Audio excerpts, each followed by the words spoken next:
Hi, Christina. Hello, I'm so Karen. glad that you're here today on the Spirit, Mind, and Soul podcast because obviously we've known each other a couple of years now. And we spoke about this over a year ago, saying, oh, we should do a podcast together. And I think I had big changes in my life. Obviously, I sold up, went abroad. You have things going on in your life. And I think it's divine timing. This is a perfect time now. Now that I'm settled back home in Scotland, you're finding your feet and finding your way, and everything's going really well now, I would say, with the work you're doing now and just personally in your life. But I know we're going to go way back. You're currently in Germany. You're married. You've got your business, which we're going to delve into because I love your business. So let's go back to childhood first, and Mhm. yeah, I'll let you take it from there. Okay, Karen, it was very nice to have you here with me on your podcast. Yeah, we were looking forward to this so from a long time. Mm-hmm. Yeah, starting to talk about my story is something very dear to my heart. I was a child. I won't say spoiled, but I was very loved. I was always like been taken care of a lot. I had an attentive mother, a great father. So my childhood was very nice. Mm-hmm. And I really had a very supportive big family as well. Yeah. But this was like kind of hurtful or not hurtful. Maybe it changed a bit in my life in adulthood because I was always expected to be the most, like, for example, perfect in everything. I do everything on time. I know everything. So I didn't feel it at that time when I was a child, but when I grew up, I felt like it's a burden to be this child that is good at everything and everyone is expecting perfection from this Yeah. person. Yeah. So when I started to grow up and I did have this amazing childhood, but the problem was the issues I felt that my parents were having. And those issues that they had, they did pass them on to me without them even noticing. Mm-hmm. And now, like, I'm so aware not to judge them or blame them. I just give them love. Mm-hmm. But they didn't know how to protect me from those things. So they were just two people having two different lives, growing at different directions and different Mm-hmm. pace. So I always saw like something is flawed there, Yeah. and I took it as my responsibility to help them. And or like I felt at many times that I was their parent. So I was parenting my parents at many times, Mm-hmm. and it did affect me, but I was literally unaware of this until I got married. Like it Mm-hmm. was like huge. Like I didn't know that this would be something that I will be traumatized from. Yeah. Although we say like trauma, it has to be this big T trauma, but actually it is a small T trauma, and its effect lasted a lot Mm-hmm. with me, and I tried to heal it through. We will talk about this later Mm-hmm. on. Yeah. So yeah, it was tough at Yeah. like this childhood. That's the thing. We don't really understand our traumas until we're into adulthood. It might be when life's starting to slow down. So, like, you got married, you were settling in a new country. I know we're going to talk about your dark night of the soul, which happened obviously when you moved to Germany 2021, around that Mhm. time. Because life slows down and then things start coming to the surface. And you start reflecting on your childhood, and I guess you're seeing comparisons with maybe your husband's childhood and your friends, and you're having conversations and thinking, oh, mine was very different.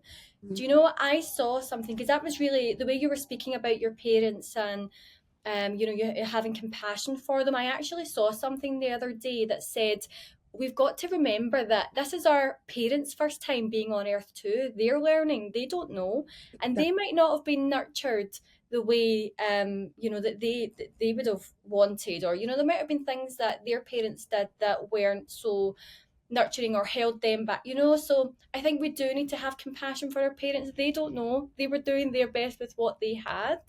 But yeah, I guess we grow up into adults and then we start reflecting, and then it, like you say, it can then I guess you've got to sit with that, and that can be really heavy. There's a lot of growth that comes from it, but there's a lot of healing that has to be done as well. Mhm. So what was, you said that, your parents were, you were amazing, you had a big family, you were growing up in Lebanon. What was your relationship like with your parents as a childhood going into teenage years? Actually, it was a great one, especially with my mother. She was Mhm. like a very close friend. I would always go Yeah. to her, talk everything for her. And my dad was this tender person. He was always like very soft with us. He Mhm. did have this feminine energy that is so high. And yeah, I loved it as a daughter, but it was an issue with their relationship. Yeah. But I really loved the love that I used to have, and that time my mom was always telling me her stuff, telling me everything that was happening in her life. And because I was very wise at that time, like not very wise as a child, but she thought like I can handle this. But definitely, I Mhm. believe that a daughter cannot be a friend. Like we Yeah. can't put this on them.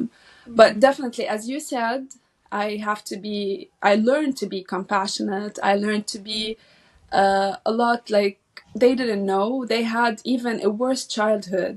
My mom coming from an orphanage, my dad, uh, my dad has his mom passed over. He was like 4 years old, so like Mhm. they had a traumatic childhood. So Mhm. what should I expect from them? And still, they did a lot for me. So I was their center. They did everything to me. Mhm. So yeah, I'm so grateful for them. I love them like endlessly. They are my, I don't want to say a weak point, but they are very, very dear to my heart. I just can't pass a day without connecting with them, Mhm. without asking about them and everything. Yeah. Yeah. So then, what was the turning point for you coming into teenage years? I'm assuming life was good. Obviously, but you've still been nurtured. You've got that close connection with your parents, with your family. But I mean, life is so different for you now than what it was back then. Were there any expectations of what you would go on to do? Was there a turning point when you thought, no, actually, I want my life to go in this direction? So yeah, I guess tell us about teenage Yeah. years and turning point. Actually, I will talk about the teenage years while being a student in the Mhm. college. So Yeah. even my college years, my early adulthood. I was always wearing this pink glasses. I was always in my bubble. I was seeing life this rosy life. Everything was amazing. And Mhm. with even all the issues that I was living in, I didn't see at that time. I was just unaware. I was so busy in my life. I was so busy following up my dreams. I Yeah. studied architecture and Mhm. it was very time consuming. So I was always very self-indulged in my thing, and I didn't have the time to reflect. I didn't have the time to slow down. I didn't have the time to question anything in my life, just like autopilot. But I was so happy, and this is the thing, like I didn't have an issue at that time because like it is what I knew for Yeah. my whole life. And yeah, life just went on until like the turning point happened when I did graduate. And I was waiting for this day for like 5 years. Mhm. And I was like, okay, now I graduated. And now what? So I was like slapped. The first slap I would have like taken, it was at this age. And my parents were at that time like not on very good terms. We're still living in the house. We have a lot of troubles.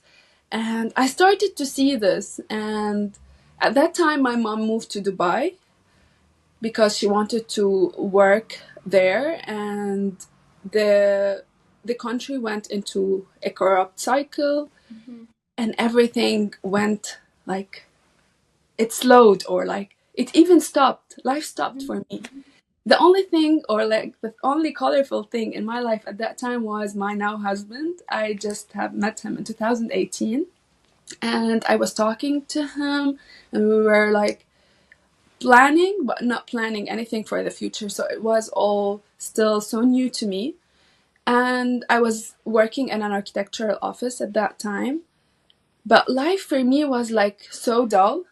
Suddenly it it was colorless. Like, I graduated, I did have what I want, I have a loving person, my family are so loving, although that everyone is in a country. My brother at that time, I have one brother, and he Mm-hmm. was at that time in Jordan studying as well. I'm with dad, my mom is traveling, and my husband is in Germany. So I was like, my life is empty, you know. And at that time I started to feel like something is missing, like Mm-hmm. I'm not enjoying life. Where is the happy Tina I used to always like go back to? So I changed, and I didn't know how I changed. Maybe the pink glasses went off for the first time, and I Mm-hmm. started to see life for what it is.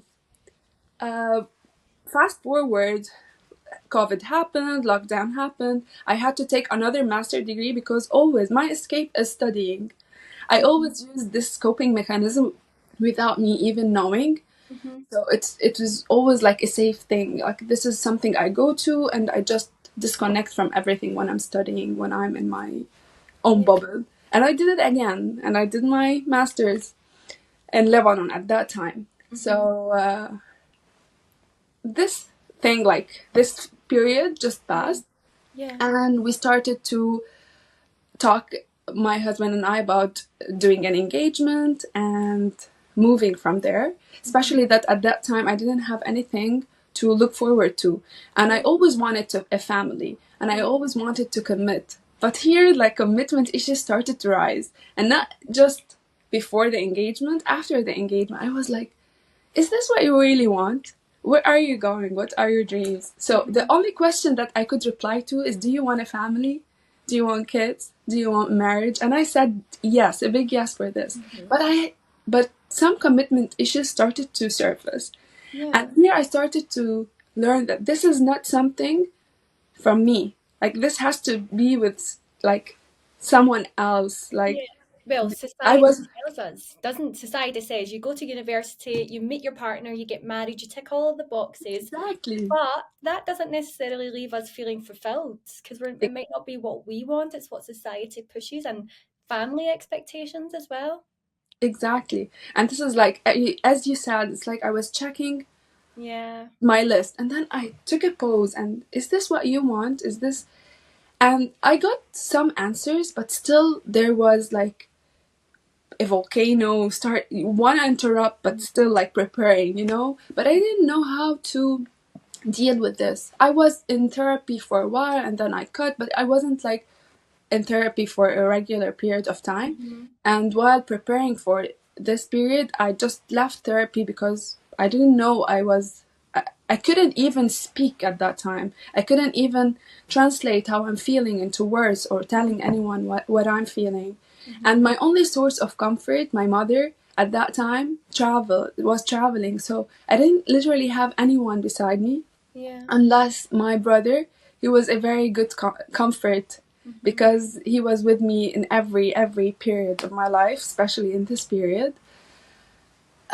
But one thing happened that it shook me to the core. It was when I was preparing for my engagement. My brother and father had a big accident, and the car just flipped, and I was called that to come to the place because they had a big accident, and I was imagining every worst scenario in my life. So it was too tough. It made me even get attached, not just connected to them. I felt like another trauma was formed at that time, because I was like, thanks God they were fine. We just have like some hospital stuff, but it was all good. And I was like, I'm so attached to these people. Like, I knew that at that time I have a death thing, that I Mm-hmm. might, like, something this triggered, that if I lost these people, I would be devastated for Yeah. my whole life. I would be broken. So another thing surfaced to work on. So there at that time were parent stuff, Mm-hmm. commitment issues, Mm-hmm. attachment to like the toxic attachment, because I was very overprotective. Don't go, don't come, don't use the car, because I was like Mm-hmm. really over the roof at that time. And it didn't stop here. After that, like, the country went again into other issues, and we had to do the wedding as soon as possible because I wanted to travel and we're gonna do some papers. Mm-hmm. And Was there a reason why the wedding had to be not rushed, but you brought, did you bring it forward? Did you make it the arrangements quickly, or what was, yeah. yeah, so because I know that you'd mentioned to me before about the preparation for the wedding. So what was that? Did you have to bring it forward, or did you have to have it in Lebanon? Mm. What was the wedding preparation like? Actually, uh, it should happen in 2022, Okay. but because the country was like always unstable and we didn't Yeah. know what tomorrow will be, so Yeah. we had to make a rushed wedding in 2 months. Okay. And it was, for me as someone who is like transferring from one stage to another, it was unrealistic, but still I was too blind to think. I was just like put myself in action. I didn't allow any feelings to surface and just go do the thing. At that time we did the wedding. Mm-hmm. Happily to say, it was one of the most amazing beautiful nights. It I've was seen your very, pictures. They're amazing. You looked so stunning. oh, It thank was you. like fairy tale stuff. Yeah. Thank you so much. Actually, yeah, it was amazing. And at Mhm. that day, I didn't have any things like surfacing. I was so happy. It was the only thing I wanted. And it was very, very, very beautiful. I have those memories with me. Mhm. And I didn't have a lot of time, just 2 days, and I left the country. So I just got married. My mom just came for the wedding. I didn't see her a lot of times, so I didn't have time to process because she was always my safe haven to come and process things with her. So I didn't have this comfort, and I moved countries. Mm. And moving to Germany, it was another traumatic thing because in 2012 I was a student and I came here for the first time to study. And I left after one semester in the university because I couldn't handle Germany's lifestyle, the cold weather, and Yeah. everything. So I was again here and I Mhm. have to face it and I have to love it because it's a place I'm gonna stay at. Yeah. And yeah, here my life, You my bubble. mentioned, well, you mentioned fear of commitment as well. Did that affect every area of your life? So location, relationship. What was that fear? Was it on something particular, or is it just a fear of commitment to anything in your life? Yeah, actually, I thought at first that my fear of commitment is just related to marriage. But actually, the fear of commitment, when I looked back in my life, it always was about a big thing in my life. Going through therapy and talking it out, I just realized that Yeah. everything I got to commit myself to, it brings me like I feel so scared about it. I feel Mm. so because change is something so big for me. Being an earth sign, I don't know if it's so related, but I'm so grounded. I like familiarity. I Yeah. like the usual, my routine. And Mhm. whenever something pops, it like makes me unstable. So Mhm. what if everything was happening at the same time? So I came here. We had great days, especially when something is new, you enjoy it Mm. and everything. And when life started to slow down, and when my husband went back to work, and at that time, there was still COVID and lockdown, and I had to stay at home all the time, and I didn't have an outlet. Mhm. And here where my bubble did burst. It Everything came to the surface. hardly Mm. burst. Mhm. And it was really terrifying. I started to feel symptoms in my body. I didn't even know what is this. I felt anxiety before, but this time it was a different type of anxiety. It was very tough. I didn't know what to do with myself. My body started at many times to have panic attacks, and I lost a lot of weight. I couldn't eat, and luckily I even had a very bad thing that happened with my dad. So my dad at that time got sick, got cancer, and I was like already rock bottom. And I was like, life, what do you want from me now? Like, what can I do? like I can't handle this anymore. And I really felt that I don't want to live anymore. Like Mm-hmm. everything is just collapsing. All this beautiful painting picture I did paint for my life, it was just crumbling in like in front of me, and I couldn't pick myself up at that time. I The only support that I had being here was my husband. He was amazing. He was just very like attentive. He even learned about the symptoms that I have. So Mm-hmm. he started to help me more in order to understand myself. And I could really lean back on him. He was the rock, and he was like the only stable thing in all the variables in my life. And this gave me safety and a center in order to grow from. Mm-hmm. So I started to take decisions, and I went back home to Lebanon, to my familiar place, just for to rest, because I needed somewhere to start from again. And I was at with my father at that time, going through his chemotherapy and everything. And being close, it made things less worrisome for me. Mm-hmm. And having my in-laws that are amazingly loving, they were always surrounding me with love, with care. They didn't leave me a bit, and I was able to be vulnerable with them, and this helped me a lot.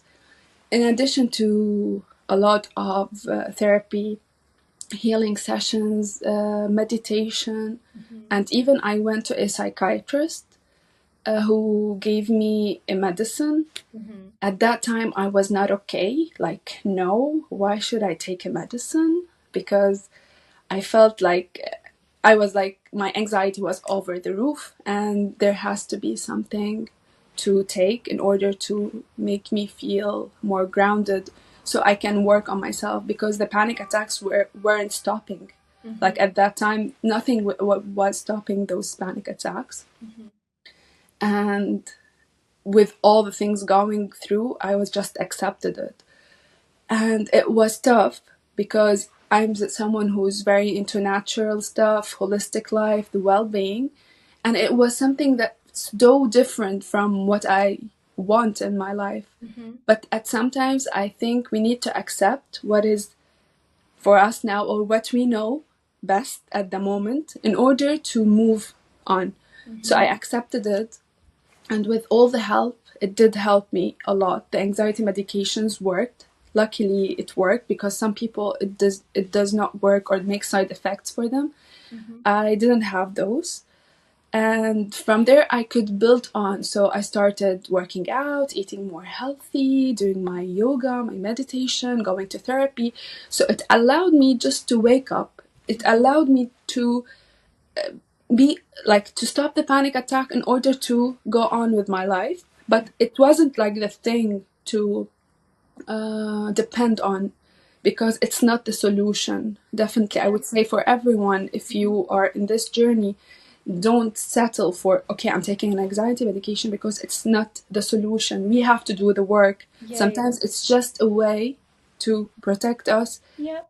It's yeah. I think it's like a something that aids us in our journey. It helps us in the journey, but we've still got to, I guess, go within and address, because otherwise it's almost like it's masking the problem. We're Exactly. not really getting to the root. We kind of need to do that ourselves and go within and start unraveling. Start. Getting curious about where is this anxiety coming from? What's it stemming from? Exactly. Um, I know you now look back in that time and you call it your dark night of the soul. What do you think that was for you? What do you think was that? That's obviously stuff coming up to the surface, and if we don't sit with that and think, okay, what is this trying to tell me? What do I need to learn from this to grow and let go? Yeah. What was that for you? What do you think that dark night of the soul was for you? Actually, this dark night of the soul is something that I cursed a lot when it happened to me, but Mhm. now I thank a lot. It Yeah, was a gift. It was a yeah. gift from the universe. It made me Mm-hmm. see life in a Mm-hmm. very different way.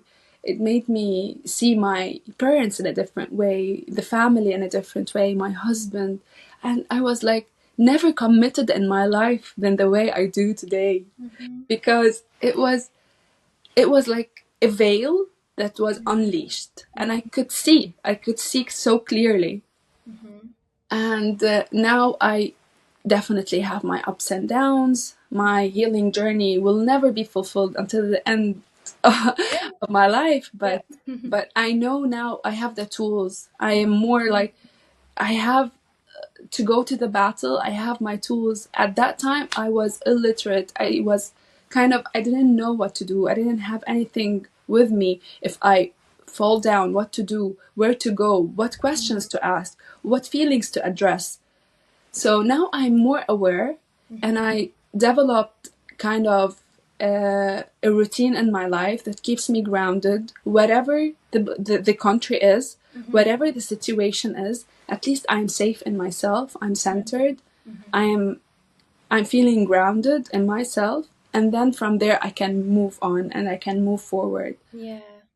So things started to ease down after that period, after I surrendered. Actually, surrender I love that is the word. word for. I Yeah. always say I'm gonna tattoo this word Yeah. someday. Yeah. I think when Because we try and take control, that's when it can feel hard. So I think when we surrender, I mean, a big thing for me, surrendering last year to selling up mm, and taking my children abroad, but surrendering to how that turned out. I knew mm, that's what I wanted in that moment, but if I had a certain outcome, how that journey was going to end, then it would have felt more hard. We eventually followed that and came home. But if I thought, nope, we've moved here, we need to stay here, that would have been so much harder on me than just following my heart and coming home. mhm, So I definitely, I love that you said surrender, because it probably made that journey still painful, but more the outcome and where you ended up, which is now a good yeah, place, more easily, more effortless, because you've just surrendered to what's exactly, going to come, your path, which, I guess yeah, if you're spiritual, which I know you are, you know that that path is where you're meant to be. You're not trying to exactly, take control and think, nope, it's got to be this way. exactly. So This yeah. is this is the difference. Actually, before the dark night of the soul, I was like, I want to control everything. I want to control my parents. I want to control my life as a partner. I want to control everything. And then nothing was controlled. Actually, Mhm. everything went crumbled down. And then I was like, you can't control. Yeah. And the only thing, I actually surrendered without me noticing, because I was at that time like so weak that I couldn't even stand up again. At that time, I couldn't get to shower Mhm. myself. I Mhm. couldn't by myself. I couldn't even wake up and dress on. I couldn't do anything. I always wanted help. Mhm. So I gave myself all the space. I surrendered to everything, and I really did talk to the higher power, to God, and I said, like, whatever you want, Mhm. just I'm allowing everything. And I really did surrender, and I started to watch my life. I was more of an observer for my Mhm. life, more Yeah. than a character inside of it and Yeah. trying to put things into its place.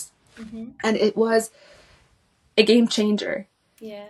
At that time I started to put redefining everything. I ditched everything I knew from my society and everything I knew from my family, and I started, okay, what is marriage for you? And I defined it. What is like success for you? What I define it. What is beauty? What is everything? And I stated definitions in my life, Yeah. and in order, even what is faith, because I even had an existential crisis at that time on top of all of this. Yeah. So because I started to question everything, like, God, are you hearing me? If there is a higher power, will this power help me? If there's the doctors, will these doctors help me? Will like, I Mhm. had a lot of questions, and I couldn't answer any until I said, like, I don't want answers anymore. I just want to live my life day by day, Mhm. until I am now able to plan years forward, just because I have the clarity, just because I did the work, just because I Mhm. healed everything Mhm. Yeah. that I was working on. Yeah, I think that is the perfect example of going within, not looking for external validation or external answers as such. It's going within and finding what's going to work for me, what do I need to heal, just getting curious, I Mm. think, as well. Getting curious about what's coming up, why it's coming up. And I love what you just said about being observing, so not judging. and Mm-hmm. not thinking why me or why is this, but just observing what's coming up and why it's coming up, but yeah, without any judgment and just Yeah. getting curious about it. Yeah, exactly. And at that time, I was like, okay, I'm just gonna discover what is Christina again? Like, Mm, who am I again? So I started diving more in depth. Already, I come from a very spiritual background, not a religious one. yeah. So all the women in my family are very interested in the spiritual growth and Mhm, everything. So I had a lot of support from them, but I was always doing my own work because I didn't want it to be affected by outer opinions. mhm, So the work I do now, the life that I'm building for myself, it is very healing. It is very grounding. It is very centered. And I think like now even life when it will hit me. Definitely life will hit me again. mhm. But I am more stable. I have the tools. I can go from there. Yeah, I think that's important to say as well. And I love the points that you're touching on because there will be so many people listening that can resonate with your story. They're maybe not through the other side yet, they might still be in that hard, dark place. So I'm hoping that firstly you can give them hope, but also reassuring that you don't really ever get there. It's never ending. We're always evolving. We're always having new life experiences that can trigger us, that can bring up old wounds, but Mm-hmm. like you say, you can then have the knowledge, experience, and tools to navigate that in a productive way. So Mm-hmm. people sometimes say, I remember I was running a retreat and I remember someone saying it that came along and they said, I'd love to be where you are. I just want to be there. And I'm like, yeah, it's never ending. I'm not there. Like, I still get triggered. I still need to go through anger and fears that come up that maybe from old wounds. I still feel frustrated. And in those moments when I'm feeling those emotions that we can label as bad emotions, Mm-hmm. I just need to get curious about why am I feeling this? What's being triggered? It's most likely an old wound that just hasn't been addressed yet. So it's never Exactly. ending. We're always Yeah. having And new then, experiences and we're always going to have those moments where we're triggered. yeah. As long as we Yeah. sit in it in that moment, we'll address it and we'll let it go. Mm-hmm. Exactly. And actually, I noticed with a lot of people and friends around me that a lot of us are afraid to get Mm, curious, are mm, afraid to go deep because we are afraid of what will come out. But the mhm. key to have the answer or like to heal yourself is to go through it. The only way out is through. Yeah, Like yeah, actually it is the only way out is through. yeah. Because when you get, as you said, curious and when you ask the big questions, the uncomfortable conversations that you will have with yourself, it is always better than the lingering feeling or something in your mind or something in your gut is always telling you something is off or something is not good. But when you address this feeling, you will feel much better, even if it went so worse at first. And this is what always happens when we have asked the big questions. It's always dark Mm, on the other side, but then the light will come again. Like mhm. it's our life is a dance between the dark and Yeah, light, and this is yeah. where the growth happens. Hmm. And can we just touch on feminine archetypes? And I know that Mm-hmm.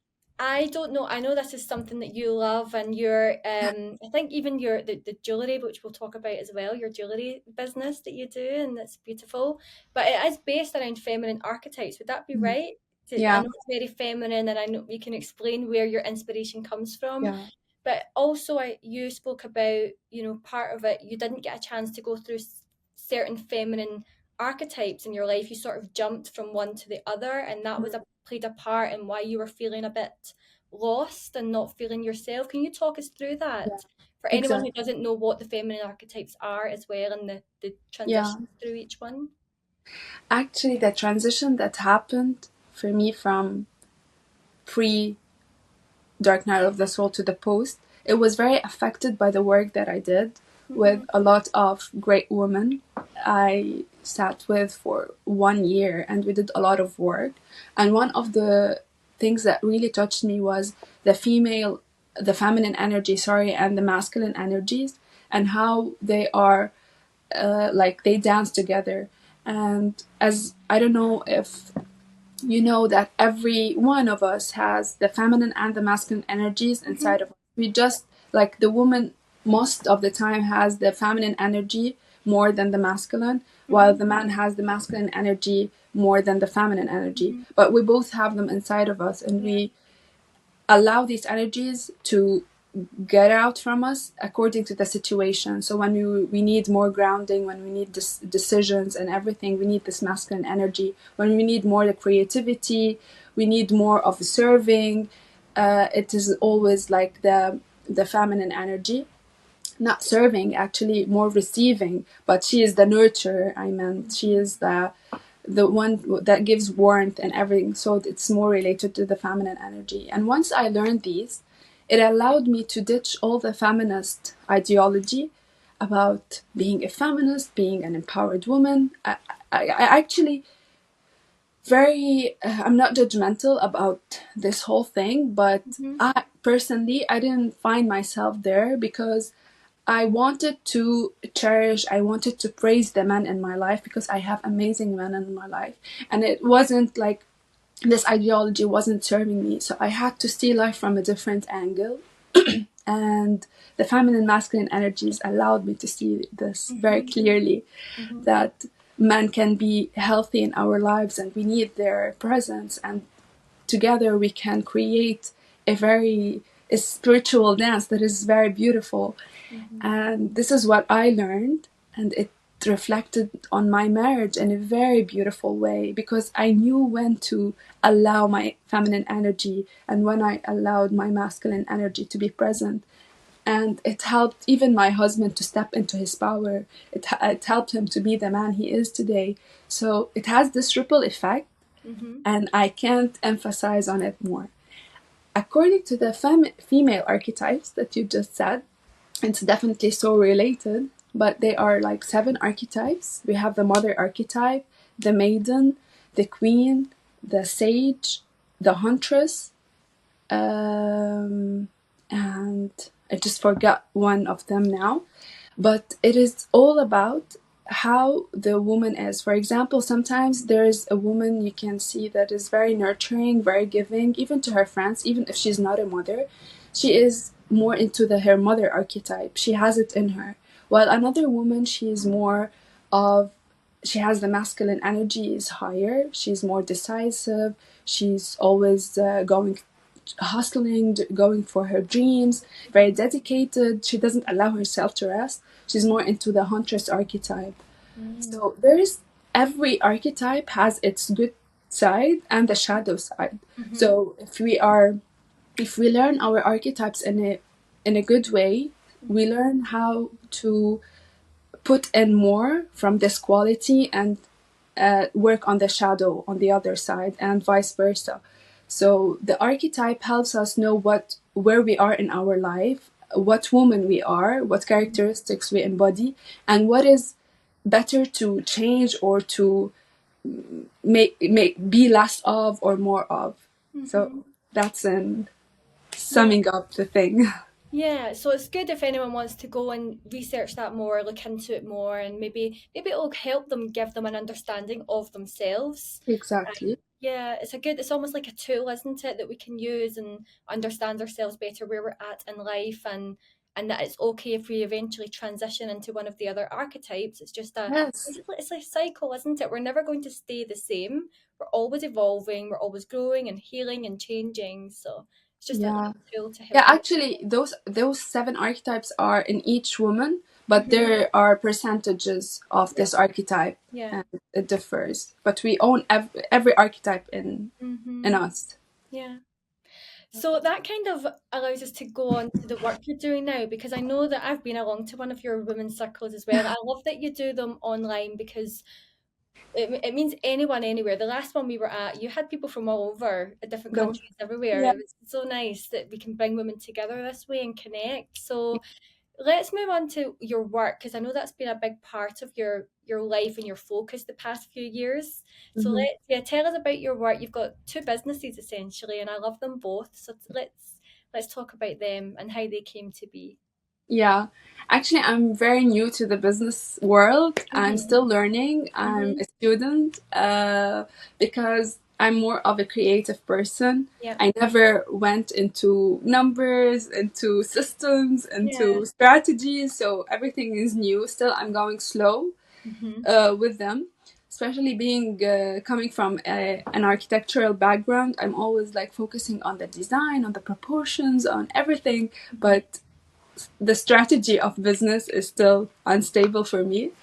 But the thing that I'm focusing on is two things under one umbrella, and the big umbrella is Kabond. Mm-hmm. Kabond is a place for women, and mainly we have two sides for Kabond. It's the women community and the jewelry part, or what I love to say, it's more about the wearable pieces of art where women can adorn themselves with pieces of art that tells a story that are more related to their body, their curves, Mm-hmm. and they are more sentimental and connected to more than the fast fashion and all the jewelry that we can see in stores without any purpose or without any reason.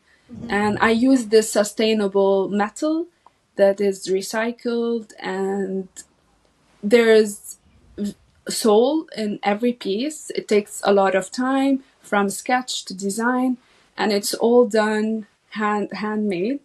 So this is so dear to my heart because every piece I do, it comes.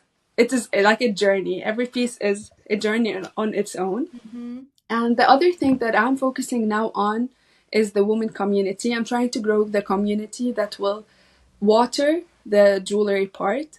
So I'm focusing on reclaiming the wild woman in each woman of us because I believe that we are all nice girls, nice women, talking nicely, but I think Mm-hmm. that the wild woman is always stuck, or not stuck, it's hiding inside of us Yeah. because our society, the patriarchal Yeah. world, everything is not allowing this wild woman to show up.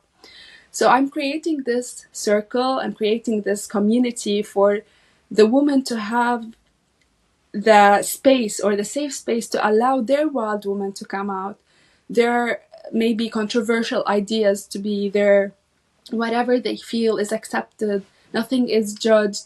So it has a lot of benefits for the women that are in the circle Mm-hmm. and the friendships that they make with like-minded women. Well, And that's how it's we met, isn't it?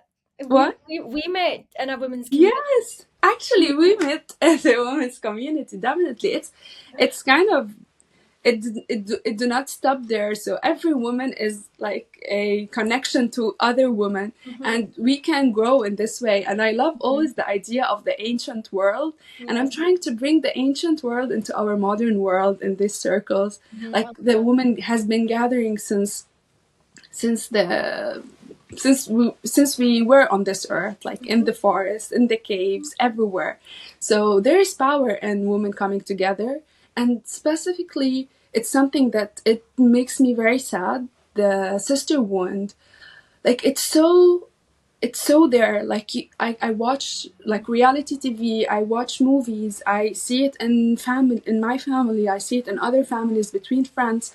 Yeah. Like this sister wound is so huge, like we can't just unsee it. There's a lot of competition, there's a lot of jealousy, there's a lot of I want to be better in a way that even if I did something that is not good for the other, but just for my own good. And Mm-hmm. it hurts because if we raise each other, in this way we are raising all, and it gives you even a better meaning for you. If you succeeded with the others, it's a bigger success, it's Yeah. a bigger meaning. Yeah. So this is what I'm trying to do in my women communities because I need it at Yeah. the first place. It's for Mm-hmm. me before it Mm-hmm. is for everyone else. Mm-hmm. And yeah, and it's serving in a good way, and I can see Yeah. the growth. I've seen well, I've had discussions with women about the sisterhood wound, and it is so real, and we don't talk about it. I think maybe we feel alone in that sisterhood wound, but we're all feeling it. I think we've all had experiences that maybe we've lost faith and trust and having that bond and connection with other women. I think we're slowly getting it back now, doing things like this, bringing Exactly. it back. But I think it's something we're all feeling. We maybe didn't even know there was a name for it, or we didn't give it a Yeah. label, but it is in there.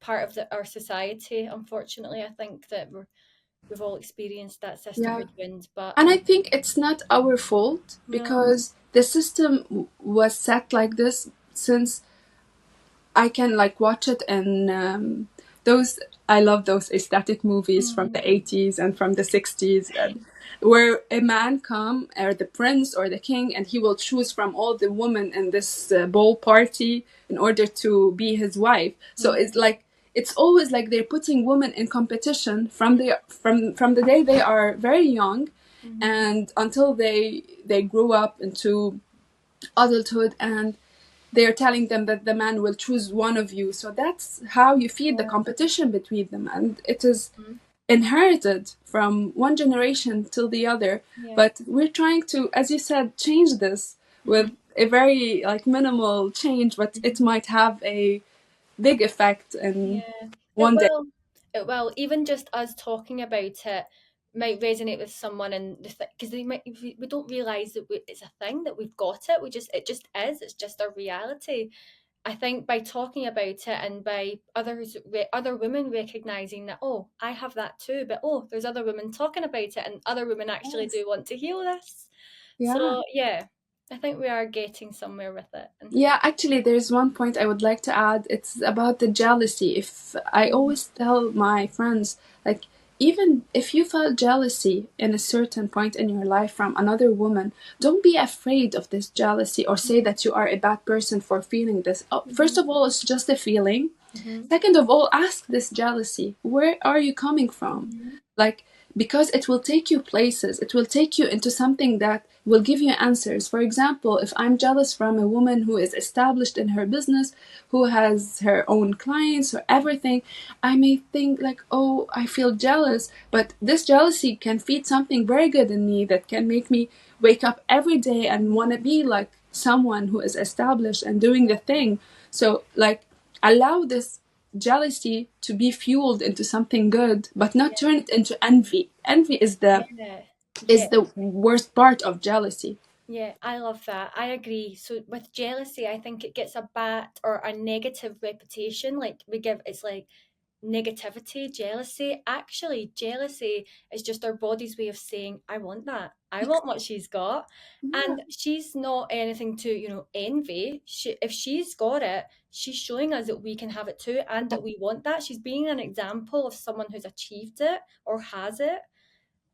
So I think jealousy, rather than thinking, oh, I don't like this is, I'm jealous, envy, and all this negativity comes up. But yeah, actually, that jealousy is just your body's way of saying, oh, I want that. And she's exactly. got that. How amazing that she's got that and showing Yeah. me that I can have that too. Yeah, and by supporting her and telling her how good she is at what Yeah. is doing, especially if we are in the same circle, it gives you even power and it gives you even more like potential to, as you said, to be where she is. And Mm-hmm. you just give her love and move on with Hmm. your life Yeah. and do your life and not Mm. just be stuck in what she is doing Yeah. and not doing. I love this quote that it says, Yeah. the grass is greener where you water it. Yeah. It is the thing I live by. Mm-hmm. I look at others, I celebrate them, I clap for them, I Mm-hmm. love what they're doing. Sometimes they really do inspire me a lot, and then I water my own Yeah. grass Yeah. because here is the growth. And Mm-hmm. that's what I have done with my relationship, in my work, in my studies, in my business, and everything. And it all goes from here. Water your own grass. Yeah. And what about you, Christina? Because you're obviously now, I'm so happy to see that you're in a good place now and that you're sharing. I know that when we're sharing our own personal stories, it can be making us quite vulnerable, but actually you're inviting others to come and share their truth as well. So it's really brave. And I'm really grateful that your first ever podcast was with me. Thank you. But I also just want to ask, now that you're doing work, you're helping other women, you're building a women's community and your amazing jewellery, which I encourage people to go and check out. But what is something now for the future that's just for you, something that you're longing for, that's personal, that will fulfill you? Yeah. Actually, I always wanted a family. Mm-hmm. So, yeah, I would love to have in the coming years a child of my own and to grow my own family. And I would like to be this wise person at some point in my life We'll get where, like, there. where all my children and grandchildren maybe in the future will come to this Mm. teta and tell her, like, please give me advice on this and that. So basically, what I'm doing now for myself is the not so called self care, like this is the real self care. Like, I'm attentive to how I'm feeling, I'm feeding myself good stuff, I'm noticing when my anxiety is up, when it's down, and how I'm managing this.